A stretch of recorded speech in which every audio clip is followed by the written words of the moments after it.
And welcome back. Time for this week's Capitol Report with Pat McGuigan of CapitolBeatOK.com. Pat, we saw some interesting developments with regard to tax cuts this past week. Give us the lay of the land on possible income tax cut reductions. On Thursday, the House passed 57 to 34 an income tax reduction measure, and it had a corporate income tax reduction of 1% added to it, so it would cut individual personal income taxes from 5.25 to 5 top rate, and corporate from 6 to 5. Would not go into effect until 2016. That's a frustration for some advocates of income tax reduction, but it consists of cuts, is what I'm trying to say.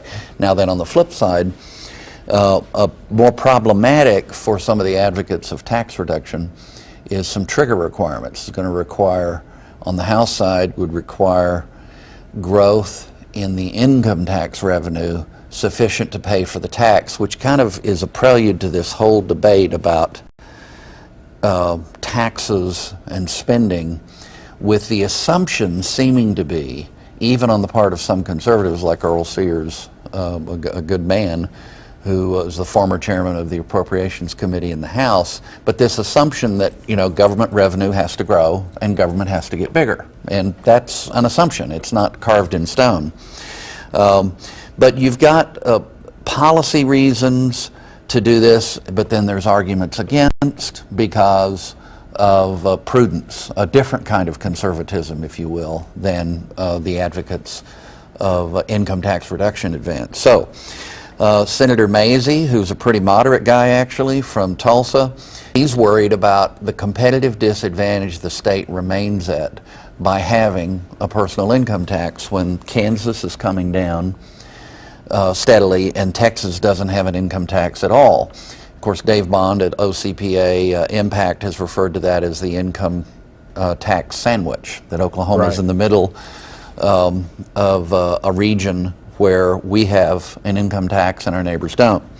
Now, moving on, Speaker Hickman talked about this, and he said he thinks it strikes a good balance between the spending needs of the state, funding essential services, and giving taxpayers tax relief, the people who carry the ball for the Oklahoma economy.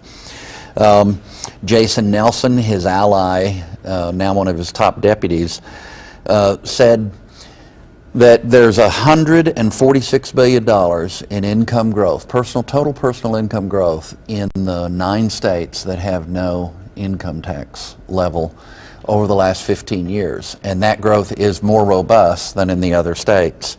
So you have Oklahoma Council of Public Affairs, Americans for Prosperity, think tanks on one side. You have Oklahoma Policy Institute on the other side against a tax cut. Fallon wants a tax cut. I would say it raises not only the direct, specific policy questions for here and now, but that broader issue of, is it inevitable that government continues to grow, or can a state successfully shrink government, right-size, the term that Mary Fallon used in her campaign in 2010, right-size government, make it smaller? Might have to have that discussion another time. It looks like there will be some kind of a tax cut, but it might not take effect till the out years. Right.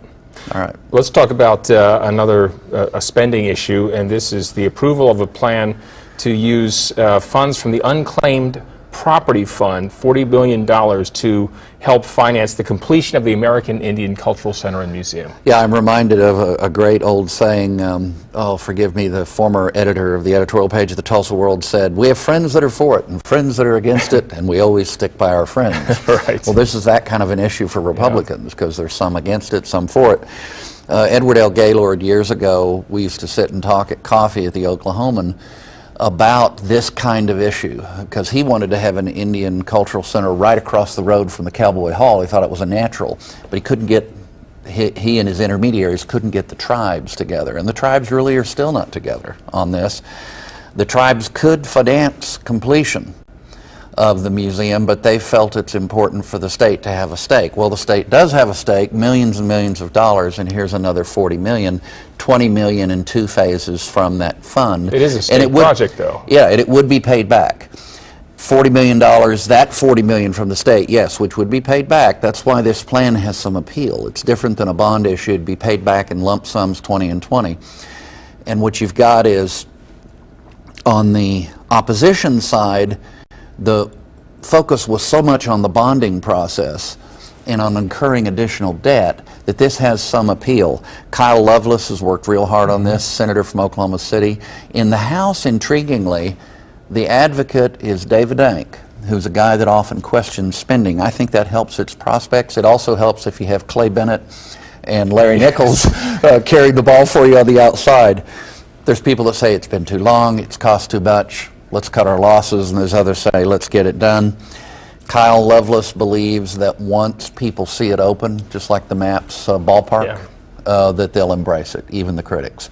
Time will tell. You can read more about these and other topics at CapitolBeatOK.com. For Pat McGuigan, I'm Alex Cameron. Have a good day.